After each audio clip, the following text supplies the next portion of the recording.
Historia, gjeografia dhe astronomia. Kontributi i muslimanëve në shkencën e historisë është jashtëzakonisht i madh, sidomos në lëminë e vërtetimit të autenticitetit të dokumenteve dhe tubimin e ruajtjes së detajeve të ndryshme faktografike. I lindur në dritën e plotë të epokës së historisë, Islami s'ka nevojë për legjenda dhe supozime në krijimin e historisë së vet. Leksikonët biografik paraqesin njërin prej karakteristikave të literaturës së historisë të muslimanët. Përpilohen leksikon sipas profesioneve, sipas qyteteve dhe krahinave, sipas shekujve e tjerë. Rëndësi të veçantë gëzojnë edhe gjenealogjitë, sidomos tek arabët, që njëherët ishin edhe lehtësim i madh për hulumtuesit e shkaqeve të disa ngjarjeve. Karakteristikë cilësore e historisë është universaliteti i saj. Imam Taberiu, njëri nga historianët më të vjetër musliman, nuk i fillon analizat e tij vetëm me krijimin e gjithësisë dhe me historinë e Ademit alayhis salam, por ai flet për të gjithë popujt të njohur në kohën e tij, të cilën gjë vazhduan edhe asarësit e tij. Mesudi, Miskevehi, Andaluzi, Ibn Khalduni shkon shumë larg në studimet e tij sociologjike dhe filozofike në veprën e tij të njohur El Muqaddime. Gjatë shekullit të parë Hijri filluan të zhvillohen dy degë të historisë, ajo islame, e cila fillon me jetën e pejgamberit alayhis salam dhe vazhdon me kohën e halifëve, dhe ajo jo islame që ka të bëjë si me Arabinë para Islamit, ashtu dhe me vendet e tjera.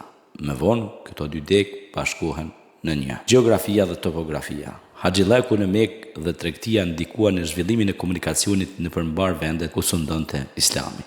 Në gjuhën arabe u përkthye gjeografia e Ptolemeut, si dhe shumë vepra indiane. Hartat më të vjetra gjeografike të muslimanëve tokën e kanë paraqitur në formë të rrumbullakët elipsoide. Harta gjeografike e Ibn Haukalit rreth vitit 975, e cila ka mundsuar lehtë vërtetimin e pozitës së të gjitha vendeve mediterrane, si dhe të vendeve të lindjes së afërt. Harta e Idrisit e punuar për Roxherin e Siçilisë të Maxhebs me saktësinë e saj.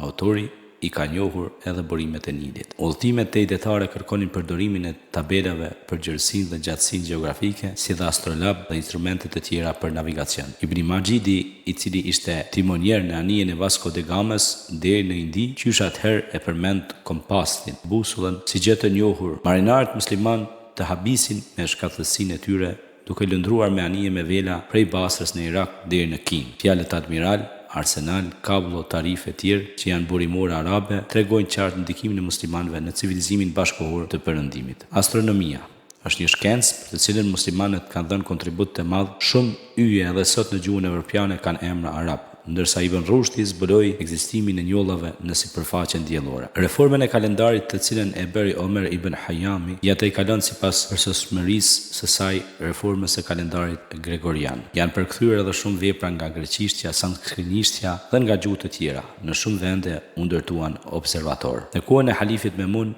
është matur perimetri i tokës me një shkallë mahnitëse të saktësisë. Janë shkruar po ashtu vepra për Baticën dhe Zbacicën, për lindjen dhe perëndimin e diellit, për Muzgun, Ylberin, e veçanërisht për lëvizjen e diellit dhe të hënës.